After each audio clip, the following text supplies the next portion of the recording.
เอ็ดเด้เด้อุ้ยแต่สะออนนี่ตัวยังไงพ่ออุ้ยสะออนเด้อันนี้ปลานี่นั่นใครไปโลอีบ่เสียไปปล่อยซะอ๋ออยู่เฉยเนาะอยู่มันสิไปใช่เนาะเอาได้เฉยเพิ่นเอาป้อนนังสาเด้นี่ทุกเอาเด้เพิ่นก็ได้อยู่ได้เด้ได้อยู่เฉพาะเพิ่นยังห้องมาแล้วซะมันได้อยู่แกมาถึงพุ่นเนาะได้หลายแล้วนี่ได้หลายแล้วโอ้ไก่ติดพวกเนี่ยก็ได้ร้ายเนี่ยเนาะคันแก้ไก่แห้งได้หลายเนาะมาติดไก่เนี่ยก็ได้ร้ายเพราะว่ามาแต่ผู้จำประซักเมืองเจ้าน่ะจำไปซักเมืองมันไม่มึงจำไปซักเนาะ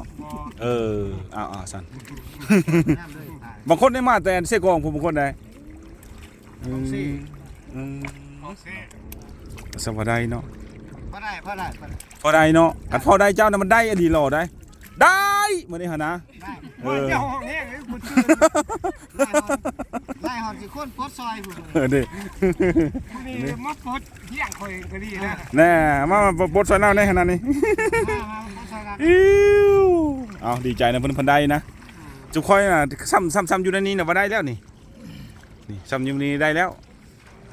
สิเจ้าพอได้หรือสิเจ้าหั่นไอ้พวกอายุได้กินนี่นะ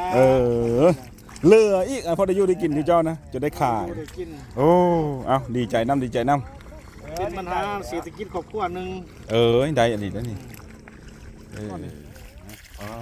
ทุกอันนี้ปลาทุกคนนี่ปลานี่อุ้ยนี่ยังบ่ทันพ้นบ่ทันหมดเลย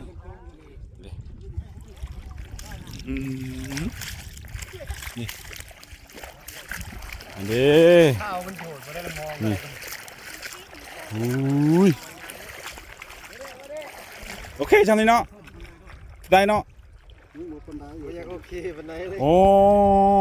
สำนี้เพิ่นว่าบ่ยกโอเคบ่ได้บ่ถึกบ่ได้เพราะว่าเพิ่นประเภทเทียบกับเจ้าอื่นจะได้หลายกว่านี้เด้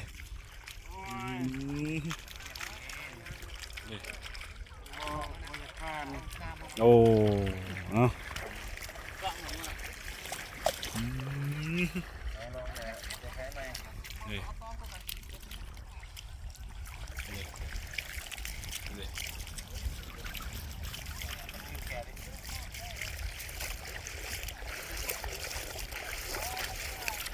เขามาหากันได้คู่คนเด้